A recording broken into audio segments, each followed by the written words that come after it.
Hello बच्चों, welcome back again.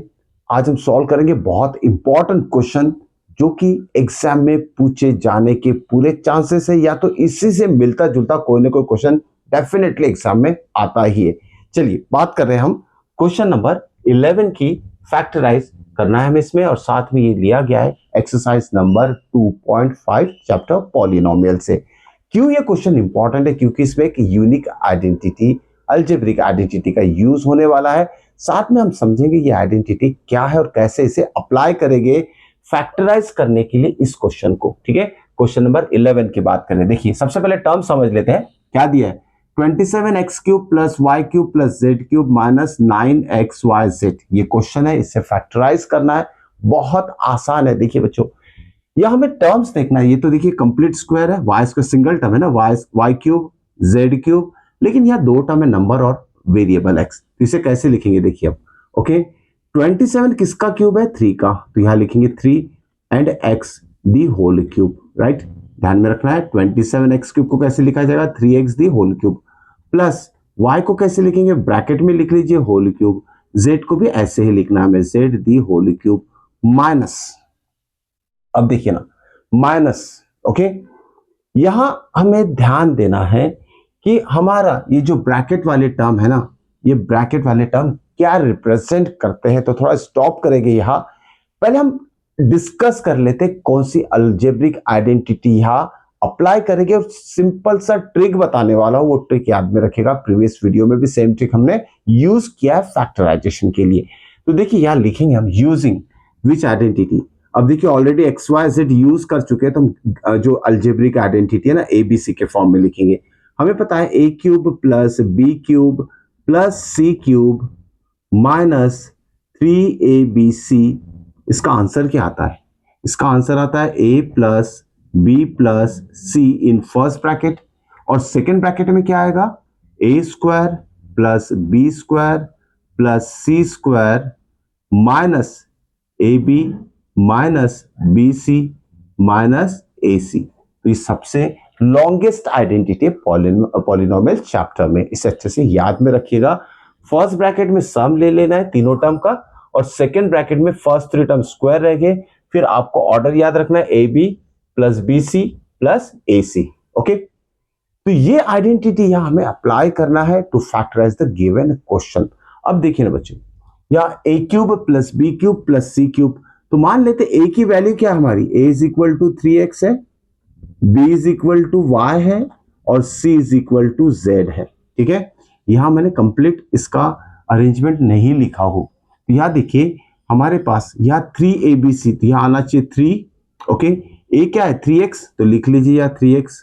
Okay, b क्या है? y, और c क्या है? z। z यहां लिख लेना है। ओके, इस तरीके से ये टर्म को अरेंज करना है। पहले तो आप a, b और c फाइंड आउट कर लीजिए कंप्लीट क्यूब के फॉर्म में लिखने के बाद। जो भी ब्रैकेट के अंदर टर्म होंगे वो ए बी सी कहलाएंगे। ओके, अब देखिए बच्चों, इस गिवन क्वेश्चन को तो हमने इस फॉर्म में कन्वर्ट कर चुके। ठीक है, ये हो गया हमारा लेफ्ट हैंड साइड जो algebraic identity a³ plus b³ plus c³ minus 3abc।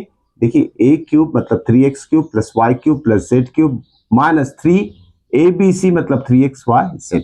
Okay, तो ये लेफ्ट हैंड साइड तो हमारा आ चुका है। गिवन क्वेश्चन को हम आइडेंटिटी में जो लेफ्ट हैंड साइड है उस फॉर्म में कन्वर्ट कर चुके हैं। अब देखिए इस आइडेंटिटी का लेफ्ट हैंड साइड को हम इस फॉर्म में एक्सप्रेस करते हैं, तो इस क्वेश्चन को भी हम इस फॉर्म में लिखेंगे। Okay, so this implies using this identity. So next step क्या हो जाएगी? इसे हम लिखेंगे इस फॉर्म में। तो पहला ब्रैकेट में क्या आता है? a प्लस बी प्लस सी। तो हमें ए बी सी की वैल्यू पता है, a is 3x, b is y, c is z, लिख लेना है। फिर into second bracket a square, a क्या है? 3x, 3x का स्क्वायर कितना आएगा? 3 का स्क्वायर 9, x का square x square, plus b square, b क्या है? y, ये हो जाएगा y का स्क्वायर मतलब y स्क्वायर, z का स्क्वायर मतलब z स्क्वायर, ये थर्ड टर्म c। ठीक है, c स्क्वायर माइनस, माइनस क्या करना है अभी देखिए, ए बी मतलब a इंटू बी। a क्या है? 3x, b क्या है? y, 3x इंटू y कितना हो जाएगा? 3xy। ओके, नेक्स्ट टर्म क्या है? माइनस बी सी, तो माइनस लिख लीजिए पहले। बी सी क्या है? y और z दोनों को मल्टीप्लाई करेंगे, y इंटू जेड क्या हो जाएगा? y z। क्लियर? और लास्ट टर्म क्या है? ए सी, ए मतलब 3x, सी मतलब z, 3x इंटू जेड ये हो जाएगा 3xz। क्वेश्चन क्या था? फैक्टराइज करना था। फैक्टराइजेशन का मतलब क्या होता है? दो ब्रैकेट के फॉर्म में, मल्टीप्लीकेशन फॉर्म में हमारे गिवन अलजेब्रिक एक्सप्रेशन का को कन्वर्ट करना। तो ये दो ब्रैकेट मल्टीप्लीकेशन फॉर्म में ये कन्वर्ट हो चुका है। So this is the first factor and this big one is a second factor for this given question. इस तरीके से हमें फैक्टराइज करना है। A cube b cube plus a cube plus b cube plus c cube minus 3abc identity का use करके। अब देखिए बच्चों, एक बहुत इंपॉर्टेंट क्वेश्चन है, question number 12। Okay, this question is very very important, इसे आपको मिस नहीं करना है। ध्यान में रखिए किस तरीके से सॉल्व करेंगे इसे। यहां हमें वेरीफाई करना है। ध्यान में रखिए, क्वेश्चन नंबर 12 की बात कर रहा हूं। Question number 12। ओके, तो ये आइडेंटिटी आपको याद में रखना है, इसी का यूज करेंगे हम। अब पहले क्वेश्चन समझ लेते हैं। क्वेश्चन नंबर 12 में क्या बोला गया है? Verify that x cube plus y cube plus z cube minus 3xyz is equal to this whole term half into bracket x plus y plus z into this bracket whole, और bracket में क्या है? x minus y the whole square plus y minus z the whole square plus z minus x the whole square। दोनों को equal, दोनों side को हमें equal proof करना है। ओके, वेरिफिकेशन का मतलब क्या होता है? किसी एक साइड को सॉल्व कीजिए, उसका आंसर सेकंड साइड आना चाहिए। मान लेते हैं अगर राइट हैंड साइड में बहुत सारे टर्म दिख रहे हैं, इसे सॉल्व करेंगे तो इसके सॉल्व करने के बाद हमारा आंसर क्या आना चाहिए? लेफ्ट हैंड साइड आना चाहिए। ओके, तो ये चीज आपको अच्छे से नोट डाउन करके रखना है, तो याद में रखिएगा। ओके, अब वेरिफिकेशन के लिए हम क्या लेके आए? इस राइट हैंड साइड को हम सॉल्व करके देखिए, ये आइडेंटिटी आपको यूज करना पड़ेगा इस वेरिफिकेशन वाले क्वेश्चन में, इसलिए इस आइडेंटिटी को मैंने एज इट इज रखा है। इसका अप्लाई कब करेंगे, कौन से स्टेप करेंगे, वो चीज मैं बताने वाला हूं। चलिए देखिए, पहले हम क्या करेंगे? राइट हैंड साइड को सॉल्व करना है। तो ये हो गया हमारा राइट हैंड साइड, इसे लिख लेना है सबसे पहले आपको। Right hand side, okay, this is right hand side is equal to, ये पूरा राइट हैंड साइड है। इस राइट हैंड साइड में देखिए ये पूरा टर्म लिख लेना है सबसे पहले। इसके नेक्स्ट स्टेप में आपको करना क्या? जो ये ब्रैकेट दिख रहा है ना, स्क्वायर ब्रैकेट, जिसमें कि x minus y the whole square plus y minus z the whole square और z minus x the whole square, यहां हमें एक आइडेंटिटी अप्लाई करना है a minus b the whole square वाली। तीनों ब्रैकेट के लिए, तीनों ब्रैकेट के लिए हम ये आइडेंटिटी यूज करेंगे। तो देखिए लेफ्ट हैंड साइड का नेक्स्ट स्टेप क्या हो जाएगा? हाफ वैसे ही रहेगा, राइट, हाफ वैसे ही रहेगा। ये first bracket x plus y plus z, ये भी वैसे ही रहेगा, x plus y plus z. Okay, बारी है भी स्क्वायर ब्रैकेट की, जिसमें कि हमें a minus b the whole square identity use करना है। यह मेंशन करना है आपको कि using a minus b the whole square. तो a minus b the whole square क्या होता है? पहले इस ब्रैकेट को हम एक्सपांड करेंगे। a minus b the whole square क्या होता है? a स्क्वायर मतलब, लेकिन यहाँ तो एक्स वाई है, तो क्या हो जाएगा? X square minus 2xy plus y square, ये हो गया expansion x minus y the whole square का। फिर प्लस लिख लेंगे। फिर सेकेंड ब्रैकेट को भी एक्सपांड करना है, जिसमें कि y minus z the whole square दिया है, तो क्या हो जाएगा? Y square minus 2yz plus z square. वैसे ही थर्ड ब्रैकेट को भी एक्सपांड कर लीजिए, z minus x the whole square, क्या हो जाएगा? Z square minus 2zx plus x square. Okay, ये हो गया एक्सपांड। क्लियर? हमने ब्रैकेट के अंदर वाले तीनों टर्म को आइडेंटिटी यूज करके एक्सपांडेड फॉर्म में लिख लिया है। ठीक है, उसके बाद देखिए नेक्स्ट स्टेप क्या आएगी? ये हाफ वैसे ही चलेगा। फिलहाल x plus y plus z. अब देखिए एक्स स्क्वायर यहां है, एक्स स्क्वायर यहां है, दोनों का साइन प्लस है, तो क्या हो जाएगा? 2x square, x square plus x square कितना हो जाएगा? 2x square plus y square plus y square, पहले स्क्वायर वाले टर्म कलेक्ट करना है, ध्यान में रखिएगा। X square plus x square 2x square, y square plus y square हो जाएगा 2y स्क्वायर। वैसे z square plus z square हो जाएगा हमारा 2z स्क्वायर। ठीक है, हमने स्क्वायर वाले टर्म को पहले ऑर्डर में लिख लिए। 2x square, x square plus x square, y plus y square plus y square and z square plus z square, addition form में 2 आ जाएगा सभी में। ठीक है, अब बाकी क्या रह गया? देखिए minus 2xy minus 2xy minus 2yz, जो रिमेनिंग टर्म है उसे लिख लीजिए, माइनस 2zx।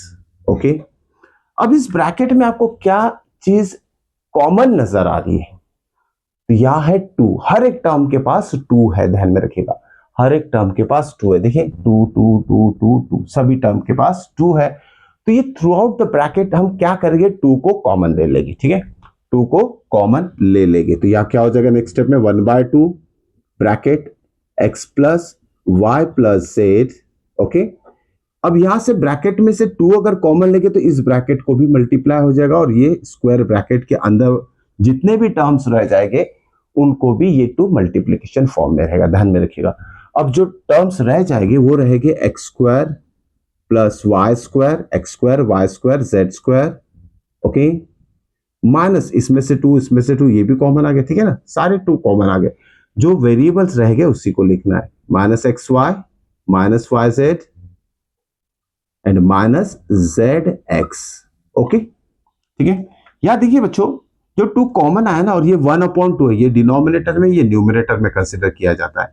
ये 2 क्या हो जाएगा, कैंसल हो जाएगा, ठीक है, 2 कैंसल रहेगा क्या, x plus y plus z, ये फर्स्ट ब्रैकेट तो वैसे ही चल रहा है, सेकेंड ब्रैकेट को हम लिखेंगे as it is, x square plus y square plus z square minus x y minus y z minus z x, ठीक है। अब देखिए ये किस फॉर्म में कन्वर्ट हो चुका है हमारा क्वेश्चन, इस आइडेंटिटी के राइट हैंड साइड फॉर्म में कन्वर्ट हो चुका है, ठीक है, राइट हैंड साइड के फॉर्म में कन्वर्ट हो चुका है। मतलब इसका आंसर क्या है, या तो ये किसका आंसर है, इस लेफ्ट हैंड साइड का आंसर है। मतलब इसे हम इस फॉर्म में भी लिख सकते हैं, a cube plus b cube plus c cube minus 3abc, ठीक है। तो नेक्स्ट स्टेप में हमें ये लिखना है, यूजिंग आइडेंटिटी, दिस आइडेंटिटी से इक्वेशन 1 लिख सकते हैं यूजिंग 1। ओके, यहां लिखेंगे क्या, इसको अगर इस फॉर्म में लिख सकते तो इसे भी इस फॉर्म में लिख सकते हैं, बस यहाँ वेरिएबल चेंज हो जाएंगे एक्स वाई सेट, ठीक है। तो क्या आएगा नेक्स्ट स्टेप में, x cube plus y cube plus z cube minus 3xy z, and this is nothing but left hand side is, okay, यहां लिखना है यूजिंग इक्वेशन 1 या तो अल्जेब्रिक आइडेंटिटी ये मेंशन कर लीजिए, and this is nothing but what, left hand side, hence verified, hence verified. इस तरीके से आपको वेरिफिकेशन करना आना चाहिए बच्चों। होप सो आज के क्वेश्चन समझ में आ चुके हैं बच्चों। जो बच्चे लोग चैनल से नए से जुड़ रहे हैं उन्हें चैनल को जरूर सब्सक्राइब करना है, और वीडियो अगर पसंद आए तो एक लाइक जरूर कीजिए और अपने दोस्तों से शेयर कीजिए। मिलते हैं नेक्स्ट इंपॉर्टेंट टॉपिक के साथ नेक्स्ट वीडियो में। Till then good bye.